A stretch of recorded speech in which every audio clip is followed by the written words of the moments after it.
नमस्कार, मी गीता स्पेशल रेसिपीजमध्ये आपल्या सगळ्यांचं मनपूर्वक स्वागत। तर मंडळी, मी आजपर्यंत खूप नवीन रेसिपीज तुमच्यापर्यंत शेअर केलेल्या आहेत। खूप वेगळ्या नवीन पद्धतीने तयार केलेल्या अशा रेसिपीज मी तुमच्यापर्यंत शेअर केलेल्या आहेत। याच्यामध्ये कडधान्य शोरबा असेल किंवा श्रीखंड चाट असेल, तुम्ही बघू शकता खूप वेगळ्या रेसिपी आहेत।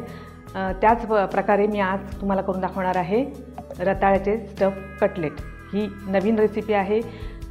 याच्यामध्ये मी वरती रताळ्याचं सारण आणि आतमध्ये जे स्टफ करणार आहे ते मी हिरव्या मुगाचं मोड काढून केलेलं सारण आहे आणि अतिशय छान मस्त वेगळी टेस्ट आहे।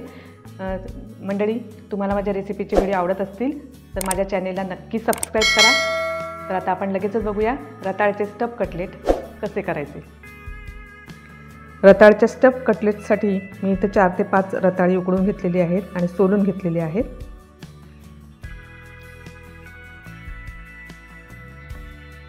बटाटेही घेतलेले आहेत, 2 बटाटे आहेत, उकडून सोलून घेतलेले आहेत। हे आपण मॅश करून घेऊया। मॅश करून झालेले आहेत। याच्यामध्ये पाव चमचा हळद,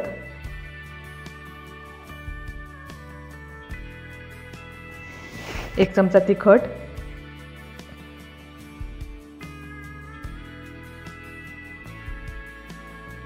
आलं लसूण पेस्ट 1 चमचा,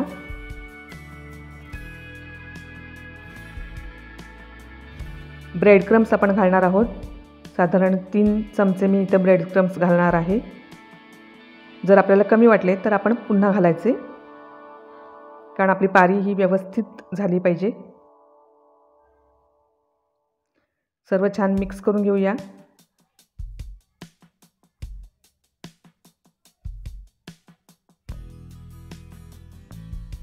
गुठळी राहता कामा नये। थोडंसं ब्रेड क्रम अजून लागणार आहे। मी 2 ते 3 चमचे पुन्हा घातलेले आहेत आणि आपण छान पुन्हा मळून घेऊया।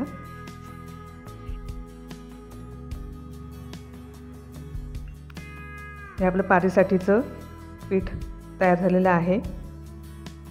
अशी गोळी वळून आपल्याला त्याची वाटी तयार करता आली पाहिजे। अशा पद्धतीने हे करून घ्यायचे, कारण आपल्याला त्याच्यामध्ये स्टफ करायचं आहे। आता आपण स्टफसाठी मिश्रण तयार करून घेणार आहोत। त्यासाठी मी इथं उकडलेले हिरवे मूग घेतलेले आहेत, मोड आलेले। तेल 1 टेबलस्पून घातलेलं आहे। याच्यामध्ये चिमूटभर मोहरी, पाव चमचा हिंग,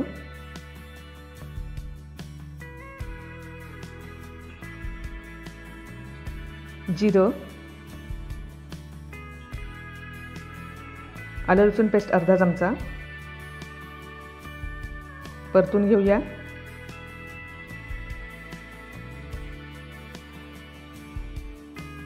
मूग आपण घालणार आहोत। हे 1 वाटी मूग घेतलेले आहेत मी। परतून घेऊया छान मिश्रण। हळद पाव चमचा, तिखट अर्धा चमचा, मीठ चवीनुसार,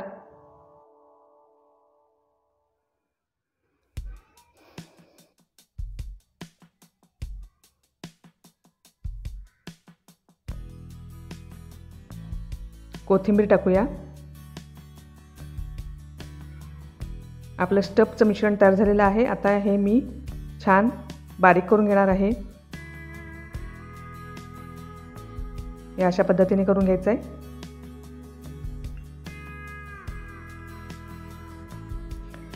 स्टफसाठी आपलं सारण तयार झालेलं आहे। आता आपण वरच्या पारीचा गोळा तयार करून घेऊया आणि त्याची वाटी करून त्याच्यामध्ये आपण हे सारण भरणार आहोत।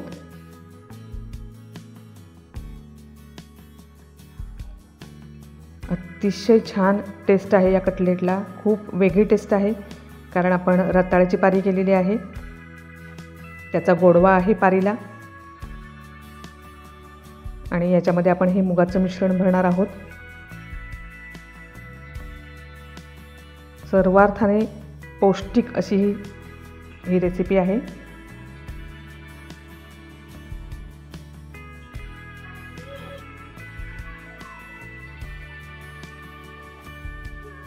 छान आपलं एक रताळ्याचं स्टफ कटलेट भरून तयार झालेलं आहे। अशा पद्धतीने भरून घ्यायचं आहे।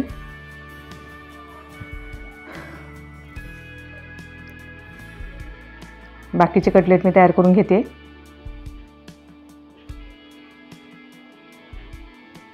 आपले सर्व कटलेट आता तयार झालेले आहेत, बघू शकता।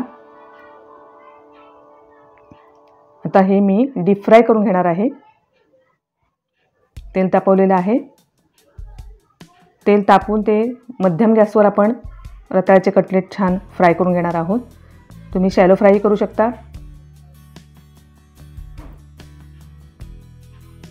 दोन्ही बाजूने छान खरपूस असे तळून घ्यायचे हे कटलेट।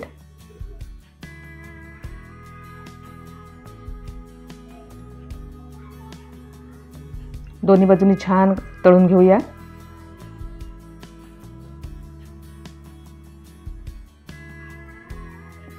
तुम्ही बघू शकता मस्त खरपूस झालेले आहेत हे रताळ्याचे कटलेट।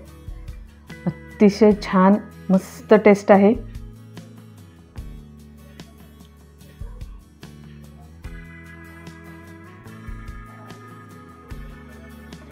याच्याबरोबर तुम्ही खोबऱ्याची चटणीही करू शकता,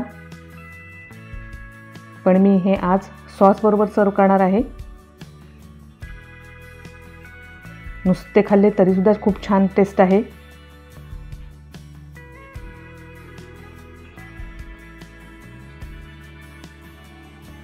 आपले आता कटलेट तयार झालेले आहेत। रताळ्याचे स्टफ कटलेट बघा खूप छान दिसत आहेत। एक मी कटलेट तुम्हाला कट करून दाखवते। मंडळी, तुम्हाला माझी ही रेसिपी नक्कीच आवडली असेल, नक्की करून बघा आणि मला कमेंटमधून कळवायला विसरू नका।